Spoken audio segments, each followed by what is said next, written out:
Assalamualaikum warahmatullahi wabarakatuh. Perkenalkan, saya Diki Andrian. Saya dari kelas akuntansi 23A, mata kuliah Manajemen Keuangan Internasional. Nah, pada kesempatan kali ini saya akan memberi sedikit penjelasan mengenai konsep dasar manajemen keuangan.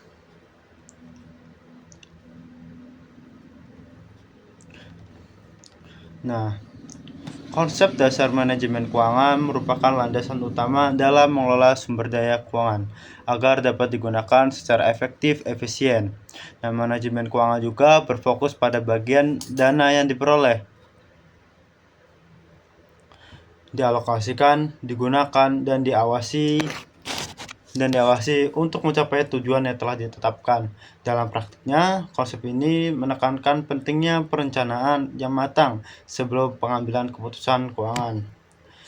Salah satu konsep dasar manajemen keuangan adalah perencanaan keuangan, yaitu proses menentukan kebutuhan dana dan sumber pendanaan yang tepat. Perencanaan ini membantu memastikan bahwa dana yang tersedia cukup untuk membiayai kegiatan operasional dan pengembangan di masa depan. Tanpa perencanaan yang baik, pengelolaan keuangan dasar dapat menjadi tidak terarah dan memiliki resiko yang menimbulkan masalah keuangan. Konsep berikutnya adalah pengelolaan dan pengendalian keuangan. Pengelolaan keuangan berkaitan dengan penggunaan dana sesuai dengan rencana yang telah dibuat. Sedangkan pengendalian bertujuan untuk memastikan bahwa penggunaan dana tersebut tidak menyimpang dari anggaran. Melalui pengendalian keuangan serta pengeluaran dapat dibantau sehingga risiko pemborosan dapat diminimalkan. Nah, selain itu, pengambilan keputusan keuangan juga menjadi dasar konsep yang paling penting. Keputusan ini meliputi pemantauan investasi, sumber daya pembiayaan, serta pengelolaan arus kas. Keputusan keuangan harus dilakukan secara berhati-hati dengan mempertimbangkan risiko dan manfaat agar tidak merugikan di kemudian hari. Nah, konsep dasar manajemen keuangan ini mencakup prinsip efisiensi dan efektivitas, yaitu menggunakan dana seminimal mungkin untuk memperoleh hasil yang maksimal. Dengan menerapkan prinsip ini, manajemen keuangan dapat membantu menjaga stabilitas keuangan dan mendukung perencanaan tujuan jangka pendek maupun jangka panjang. Nah, fungsi utama manajemen keuangan yaitu yang tadi, keputusan investasi, yaitu memilih aset dan proyek yang memberikan pengembalian terbaik dan pertumbuhan jangka panjang bagi perusahaan. Kedua, yaitu ada keputusan pendanaan, yaitu menentukan sumber dana terbaik dari utang maupun ekuitas dengan biaya modal yang efisien. Ketiga, yaitu keputusan dividen, merumuskan kebijakan pembagian antara dividen ataupun dan retensi laba untuk reinvestasi. Dan di sini saya memberikan diagram neraca hubungan pembelajaran pasif dan aktif.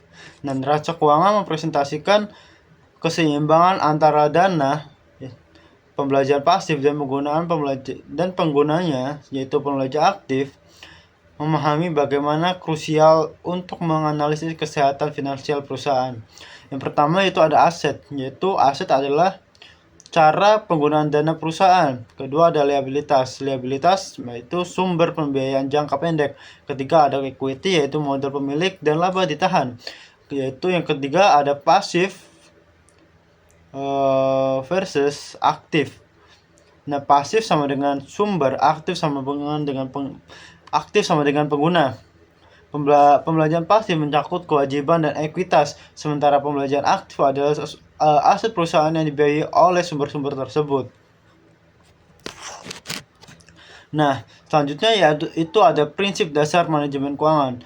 Prinsip dasar manajemen keuangan itu dibagi menjadi 4. Yang pertama yaitu ada konsistensi, yaitu penerapan kebijakan keuangan yang stabil dan diprediksi dan berkeberlanjutan dari waktu ke waktu. Ketiga yaitu ada akuntabilitas, yaitu adalah tanggung jawab penuh dalam pengelolaan dana, memastikan setiap pengeluaran dan pemasukan tercatat dan dapat dipertanggungjawabkan. Ketiga, ada transparansi, yaitu keterbukaan informasi keuangan yang jelas dan mudah diakses oleh semua pemangku kepentingan. Keempat, yaitu ada prudensi, yaitu kehati-hatian, yaitu mengelola risiko keuangan dengan bijak, pengambilan keputusan berdasarkan analisa yang mendalam untuk menghindari kerugian. Selanjutnya yaitu ada manajemen keuangan taktis versus manajemen keuangan strategis. Yang pertama, manajemen keuangan taktis. Manajemen keuangan taktis ini yaitu fokus pada pengelolaan arus kas operasional harian untuk memastikan kelancaran bisnis. Hal ini mencakup 3, yaitu pengelolaan kas dan piutang, pembayaran utang jangka pendek, dan ketiga yaitu penanganan masalah likuiditas segera. Sedangkan manajemen keuangan strategis yaitu berorientasi pada perencanaan jangka panjang untuk pertumbuhan, ekspansi, dan keberlanjutan perusahaan. Ini meliputi 3 juga, yaitu perencanaan investasi modal, struktur modal jangka panjang, dan akuisisi atau merger. Selanjutnya yaitu ada jenis-jenis keputusan dalam manajemen keuangan. Yang pertama yaitu adalah keputusan pembiayaan. Keputusan pembiayaan ini yaitu keputusan untuk memilih sumber daya yang optimal, baik dari ekuitas, saham, atau utang, serta mengelola struktur modal perusahaan. Kedua yaitu ada keputusan investasi. Keputusan investasi ini mencakup seperti pengalokasian dana, aset produktif seperti properti, peralatan, atau proyek baru yang diharapkan untuk menghasilkan keuntungan.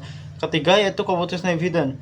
Keputusan dividen ini menentukan berapa banyak laba yang akan dibagikan kepada pemegang saham sebagai dividen dan berapa yang akan ditahan untuk reinvestasi.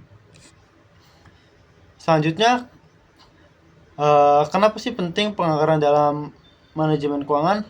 Yang pertama itu pentingnya yaitu rencana keuangan tahunan. Penganggaran adalah rencana keuangan detail yang mengatur pemasukan dan pengeluaran secara periode tertentu, biasanya 1 tahun. Kedua yaitu ada pengendalian biaya dan kinerja, membantu perusahaan dalam mengendalikan biaya, memantau pengeluaran, dan mengevaluasi kinerja keuangan secara periodik. Ketiga yaitu arah bisnis itu akan jelas. Hal ini menyediakan perencanaan jangka panjang, menengah, pendek, dan memberikan arah yang jelas bagi seluruh aktivitas bisnis. Nah, selanjutnya yaitu adalah dampak keuangan yang baik. Nah, dampak keuangan yang baik ini meliputi kelancaran operasional. Kelancaran operasional ini memastikan bahwa ketersediaan dana untuk operasional sehari-hari dan menjaga likuiditas perusahaan. Yang kedua ada peningkatan nilai perusahaan, yaitu mengoptimalkan penggunaan modal untuk meningkatkan profitabilitas dan daya saing pasar. Ketiga yaitu ada pengambilan keputusan yang tepat, yaitu mendukung eksklusif dan membuat keputusan investasi, pendanaan, dan dividen yang cepat dan akurat. Jadi, kesimpulan dari manajemen keuangan sebagai kunci keberhasilan bisnis yaitu fondasi pertumbuhan sehat. Memahami dan menerapkan konsep dasar manajemen keuangan adalah fondasi yang krusial untuk pertumbuhan bisnis yang sehat dan berkeberlanjutan. Kedua, tanggung jawab bersama. Tanggung jawab bersama, manajemen keuangan bukan hanya tugas departemen keuangan, tetapi tanggung jawab semua pihak pemangku kepentingan dan dalam perusahaan. Nah, melalui dengan prinsip dasar dan keputusan keuangan yang tepat hari ini untuk membangun masa depan perusahaan yang lebih stabil dan sukses. Saya Diki Andrian, saya akhiri. Wassalamualaikum warahmatullahi wabarakatuh.